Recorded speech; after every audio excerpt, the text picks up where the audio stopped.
The views and opinions expressed in this video are those of the speakers and panelists, and do not necessarily reflect the position of the ETHOS Institute for Public Christianity and its founding institutions and organizations.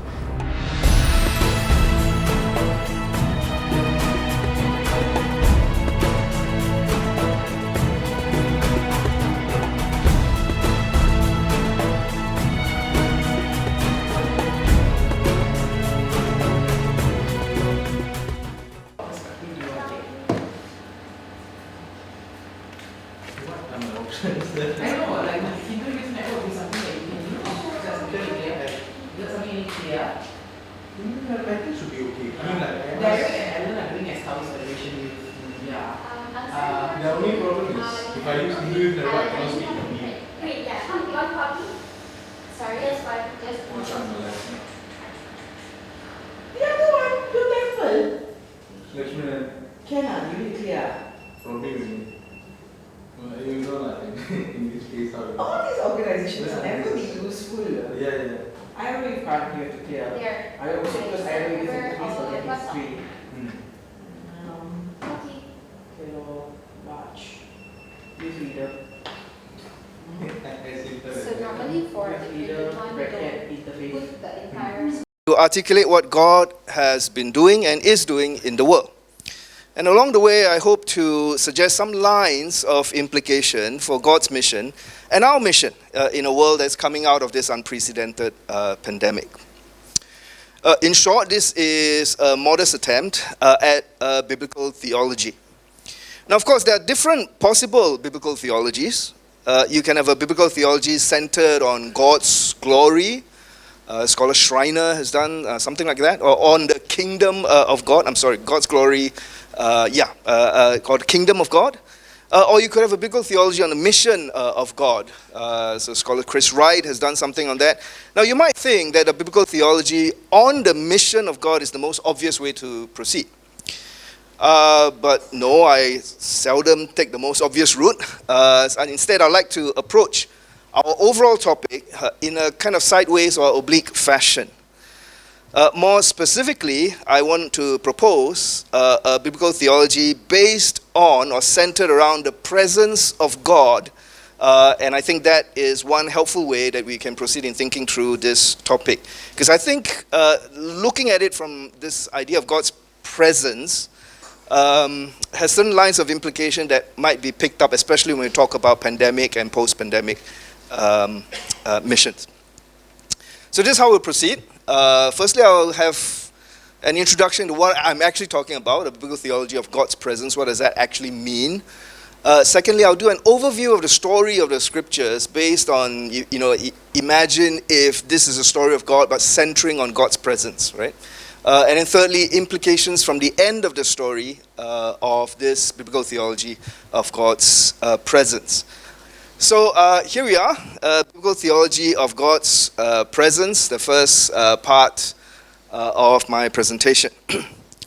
As the book of Revelation hurtles its way towards a conclusion, the Apostle John recounts one final scene. In comparison with all the blinding visions, fantastic beasts, cataclysmic earthquakes, and deafening trumpets that he has been describing so far, the introductory words of this final scene are strikingly idyllic. Then I saw a new heaven and new earth, for the first heaven and first earth had passed away, and the sea was no more. And I saw the holy city, New Jerusalem, coming down out of heaven from God, prepared as a bride adorned for her husband. And heard a loud voice from the throne saying, "Behold, the dwelling place of God is with man. He will dwell with them, and they will be his people, and God himself will be with them as their God." Revelation 21, verses 1 to 3. So John's attention is drawn to a holy city that fills the new heaven and new earth. As a voice from the throne announces, here God will live with human beings, with humanity. And with this remarkable scene of God coming to dwell with humanity on a new heaven and new earth, the biblical story comes to an end. Yet, the Bible begins with a similar scene. Genesis opens by recounting how God creates an earth into which he places a human couple, Adam and Eve. The first earth is designed to be a divine residence For here God intends to dwell with people. However, the divine plan for this first earth is disrupted when the human couple, due to their rebellion, are driven from God's presence. The story that follows in the Bible can be read, and I intend to read it, as a complex and winding narrative centering on how the earth can once more be a dwelling place shared by God and humanity. So with this closely matched beginning and ending, the opening chapters of Genesis and the final chapters of Revelation, they form bookends, right? Bookends that frame the entire Bible story. The biblical theologian John Levinson puts it like this. He says, eschatology is like protology, right? The end times is like the primeval times. If you want to be fancy about it, you might say Endzeit gleich Urzeit, right? The end times are like the protology, the first times. But while Endzeit is like Urzeit, there is progression. Genesis presents the garden as a potential building site. Revelation describes a finished city. Underlying the construction of this city is the expectation that God will reside within it, sharing its facilities, its structures with people from every nation. So the theme of God's dwelling on earth with humanity is significant for understanding the biblical story. God's original blueprint for the whole earth is to become his dwelling place, a temple city that's filled with people who have a holy or priestly status, and humanity is meant to extend God's presence throughout the earth. That's what I mean when I talk about a biblical theology of God's presence.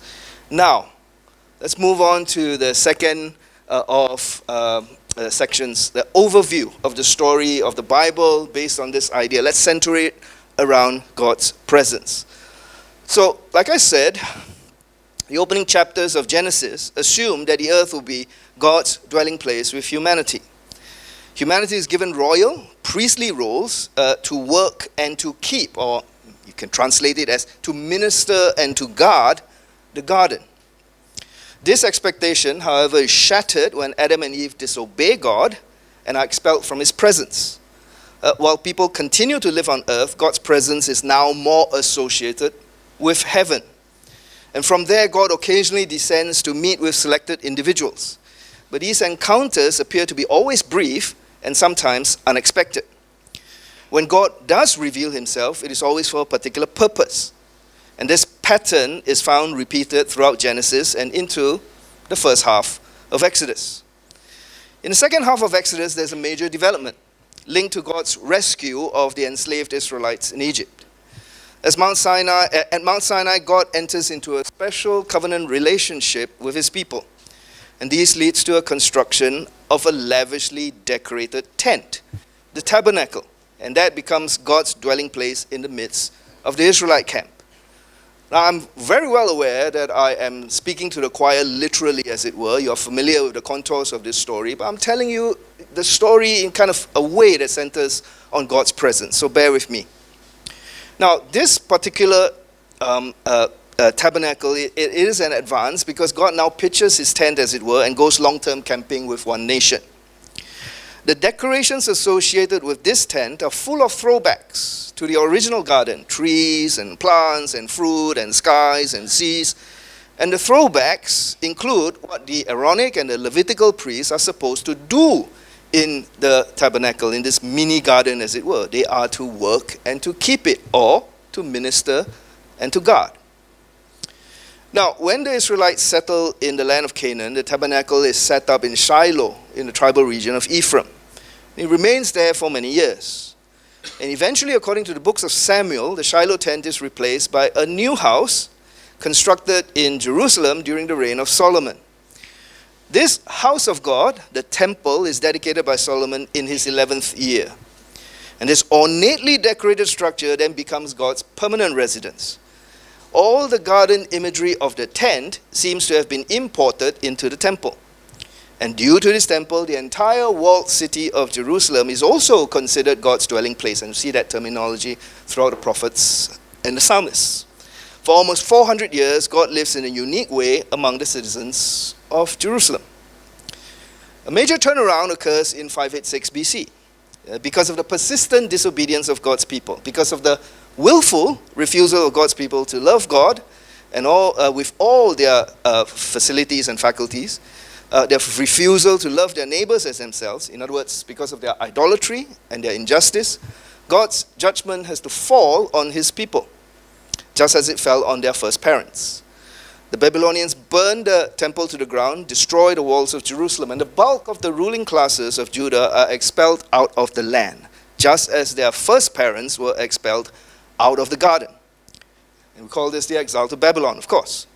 Some of the prophets of the day pondered the great existential questions. Is God still living with us in Jerusalem? Has he gone away? Will he return? If he does return, what will his house look like? What will the temple and the city look like? And prophets like Isaiah and Ezekiel, they paint powerful pictures of that to sustain the people with hope during the long years of exile. The state of affairs is overturned when the Persian King Cyrus gives permission in 538 for exiled Jews to return to Judah and to rebuild the temple. The process is slow, and the prophets Haggai and Zechariah were sent to encourage the people to rebuild the temple. Nehemiah, the governor, oversees the renovation of the city walls. And when this is done, it kind of looks like God is continuing his commitment to dwell in temple and city. But the situation is a bit ambiguous. Ambiguous not least because, number one, the nation continues to be subject to a succession of idolatrous and beastly rulers. Number two, the temple and city, although it is rebuilt, it looks a bit sad compared to the grand visions of Isaiah and Ezekiel. And thirdly, there's this problem. The people still have this ongoing problem of what's to stop us from undergoing judgment again because we are still sinful and we might be kicked out and God might just leave. The next significant development in the story is, of course, the coming of Jesus. In the opening chapter of John's Gospel, it says that Jesus is the very expression of God, the Word of God, and he tabernacles, or he tents among human beings. John 1:14. He pictures his tent among us. The incarnation is a further development of this theme of God living on earth with his people. And thus, Jesus can speak of his own body as a temple, as in his command, destroy this temple, in 3 days I will raise it up. John 20, verse 19, sorry. Actually, with the incarnation and with the earthly career of Jesus, especially with his interactions with the religious leaders of God's people, there's a sense in which, to misquote the dialogues from gunfight westerns, the city is now too small for two temples. The city is now too small for two temples.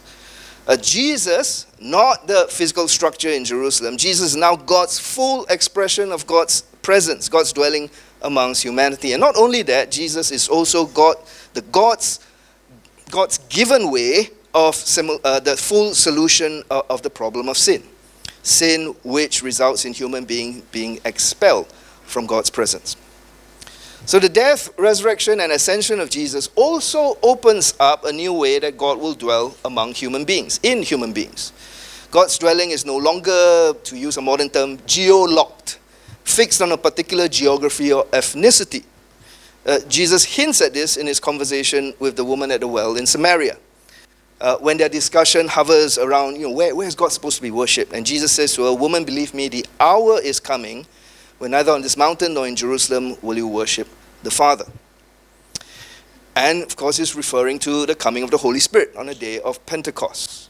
God's presence, previously associated with the Jerusalem physical temple, is now linked to the newly created church, precisely because it is the body of Christ in which God pitches his tent.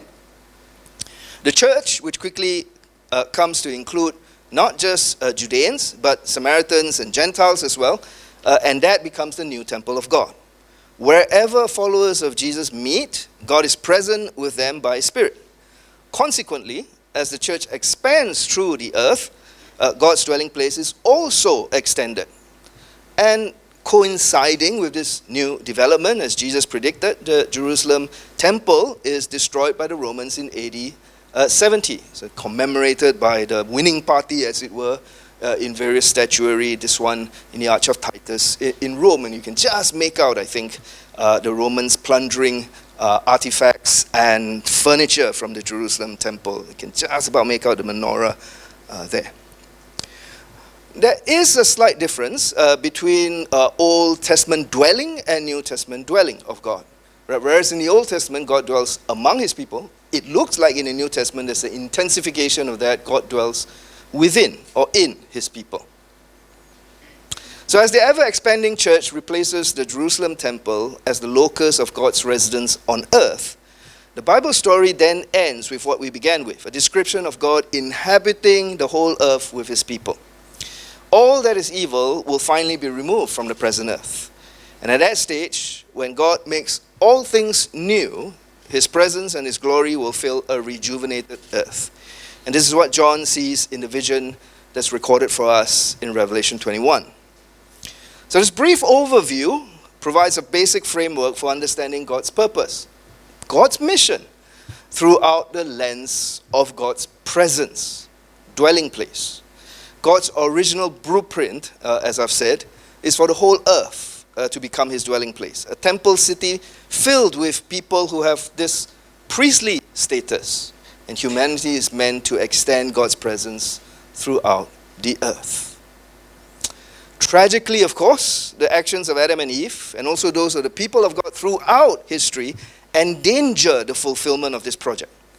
In spite of this, God graciously and mercifully embarks on a lengthy process to reverse human repudiation of his dwelling place with them.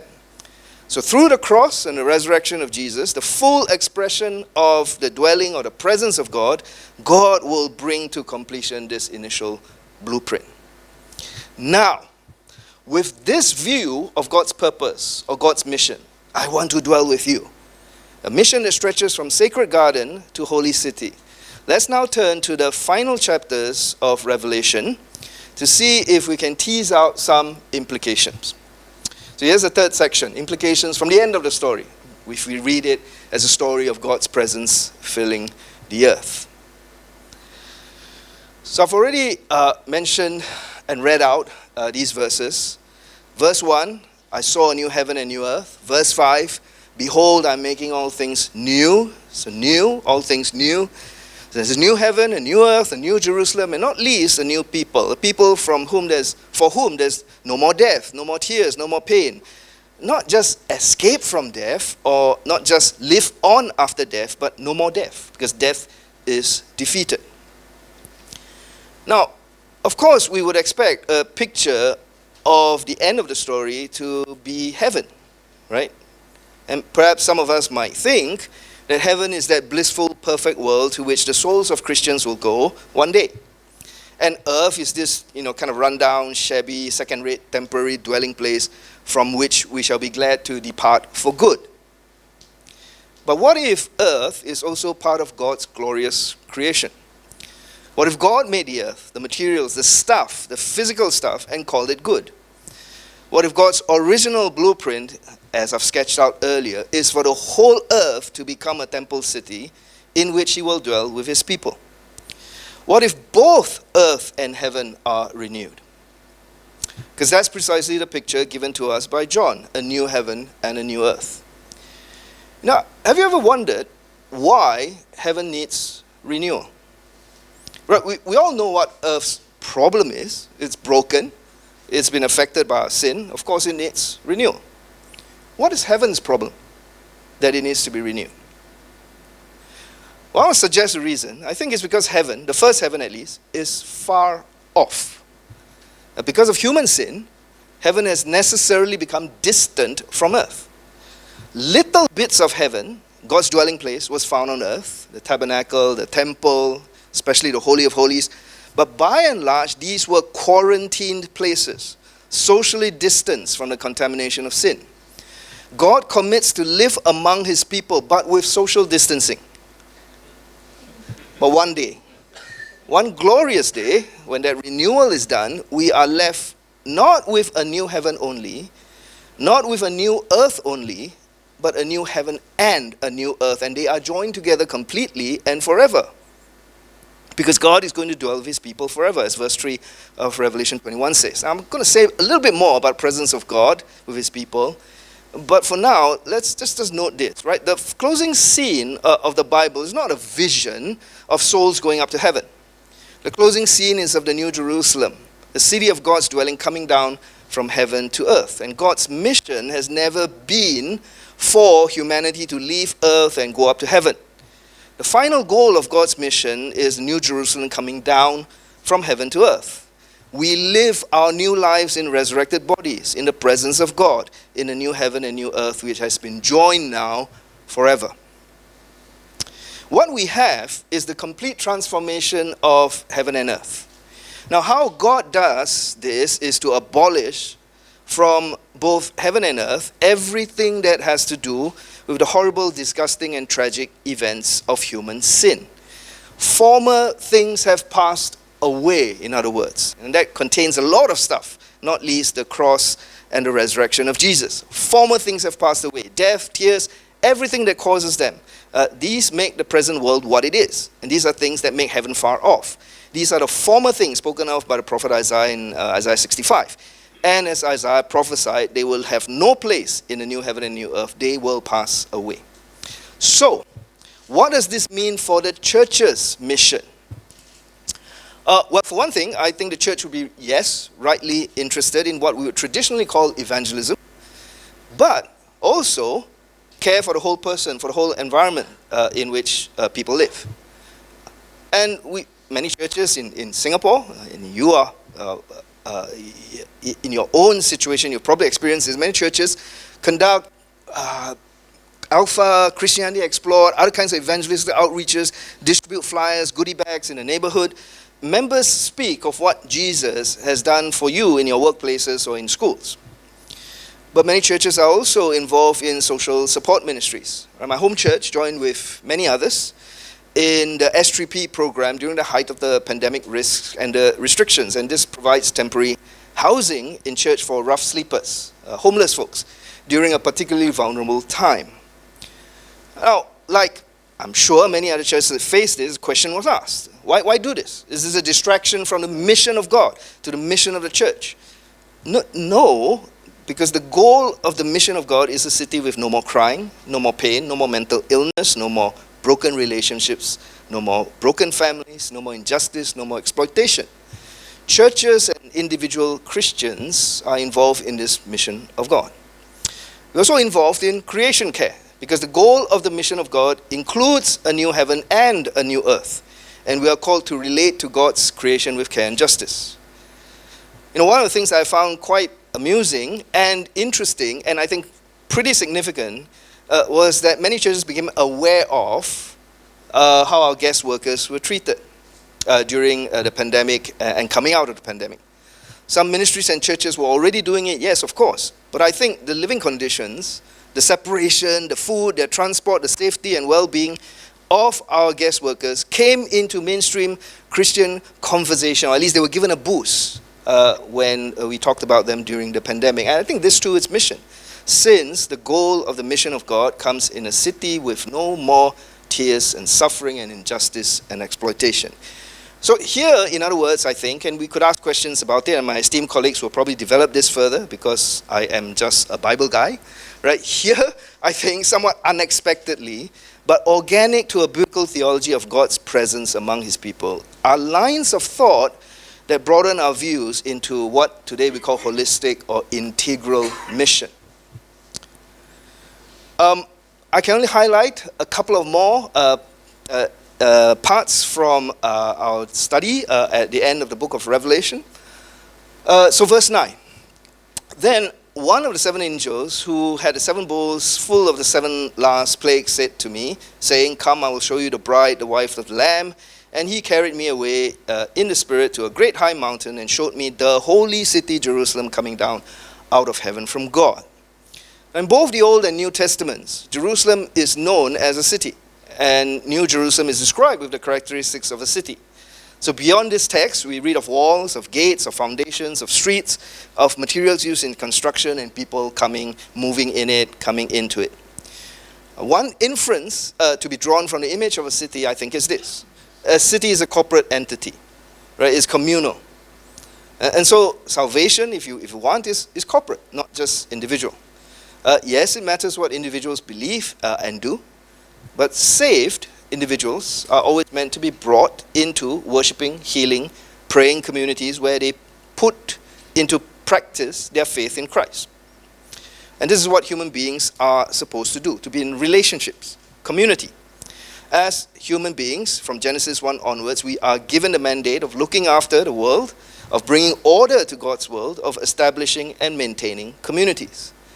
So if we think that we are saved only for our own private benefit, for the restoration of our own relationship with God, for our own eventual place in heaven, then perhaps we might need some broadening of what it means for God's mission. Here is where we also realize that in John's constant flowing imagery, the New Jerusalem is not just a place, but people. Right? It's not just a place, but people, the people of God, the church. The city is the bride, the wife of the Lamb, verse 9. The bride is prepared and ready to share in the perfect marital unity with Jesus Christ. No longer are the people of God estranged from her husband because of sin and rebellion. No longer is the bride acting shamefully as the runaway prostitute, as in the book of Hosea. The bride is all decked out now, beautiful wedding clothes, the righteous deeds of God's people. So if this picture of community is there in the goal of God's mission, what does it mean for the church's mission? Well, I think it means that community life is not something that is tagged on after we've done the really important bits of saving the individual. No, salvation includes life in the community of the saved. The life of God that is indwelling the community of his people. And that, strangely enough, I think maybe one explanation for this odd, inchoate yearning during those years when we were restricted from gathering in person. The need for community is hardwired into all of us. And that yearning will be fully satisfied when God dwells fully among us in that coming city. The implications, and we might hear some of this, for missional teams are, I think, quite interesting. For interdisciplinary missional teams working together instead of, just one solo Bible translator, for example, or of reaching out to communities and having that mindset rather than an individual evangelism, or in addition to that, are quite intriguing to follow up on if community is right there at the edge of God's mission. The image of the city as God's people continues in the description of the foundations and stones and gates from verse 12 to 14. The gates are inscribed with the names of the 12 Old Testament tribes. The foundation stones with the names of the 12 apostles. And one way to understand this, of course, is to say that the people of God is made out of both Old and New Testament believers. That is true. But maybe there's another way to think about this, to see this. Our often flawed and sometimes faithless ancestors are the ones who give access to a foundation to salvation. Now, actually, if you think about it, these 24 men are rather unlikely people. Right? When I read about the 12 sons of Jacob, I don't think very much of their holiness or their heroism. We have stories of brutality, of deceit, of violence, of sex, of cowardice. There's not much that marks them out as particularly commendable. But in and through these stories, God persisted and executed his mission. And in so doing, God revealed his glory. It's not that much different from the 12 apostles. They are a motley crew, mixture of the hopeful and the fearful, sacrificing and the grasping, the courageous and the cowardly. But as Jesus spends his life in these ordinary, unlikely people, teaching, training, forgiving, scolding, traveling, loving them to death, his death. From the New Testament, we know quite a bit about three of them. Peter, James, John, the rest, we either have a short history or no stories at all. But all 12 are part of the foundations of the city. So if God's mission is built on the foundations of ordinary and weak and the flawed, what does this mean for us? Well, I think it means that mission is not the preserve of the professionals or the missionaries. There's a place for the heroes of the faith, yes, but I think this picture of the New Jerusalem is an oblique way of telling us it's in the ordinary and the flawed that people, we are going to bear the weight of God's mission. And of course, we all remember, don't we, that how during the pandemic restrictions, it turned out that the most crucial people connecting us to church ministry is actually not so much the pastors, pastors, But it's the ordinary people fronting the AV and the PA and the recording and streaming, right? I mean, a lot of churches will think of that. I'm sure that's true for a lot of mission agencies as well. My time is up. I will fast forward and speak to what's the point? The New Jerusalem is expanded Holy of Holies that covers the earth. And the point there is that the New Jerusalem now covers the entire earth, and that's the dwelling place of God. What does this mean for God's mission? I think it means that incarnation is a key idea in the mission of God.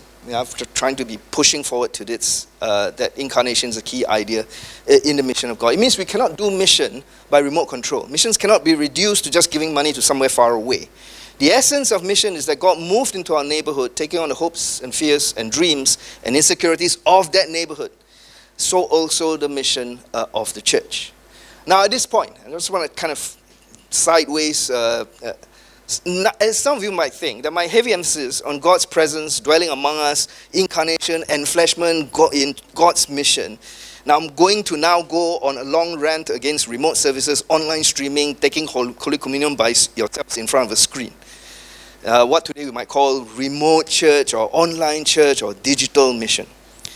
But I must admit, it is an issue with lots of moving parts. And yes, what I've examined about the importance of God's presence and incarnation does make me think about this quite a bit. But, the thing that makes me pause and not sound like an old man is this. The Apostle Paul, if you think about it, he did remote church, at least some of it, through his letters. When the folks in Corinth or in Thessalonica had his letters read out to them, is that really that very different from watching a sermon on YouTube as a cell group? Yes, letters and videos are different, media. Letters are not as instantaneous. But Paul himself seems to have thought or implied that his letters can serve, at least in some limited way, as his personal presence in ministry and mission. So now I hope you can see a little bit of why I wanted to explore the mission of God through the lens of God's presence. It gives us an opportunity to explore some of the adjustments that many of us made, whether Christians or churches or mission agencies, during the pandemic, which now may end up as either opportunities or challenges coming out of it. There's more that can be said, but my time is up. So let me summarize very, very quickly. Once again, this slide, I've showed it throughout. The goal of God's mission, rooted in Jesus, is the renewal of the heavens and the earth, his overcoming of corruption, decay, death, his filling of the whole universe with his presence, love, grace, his power, and his glory. And he's going to do it through the church.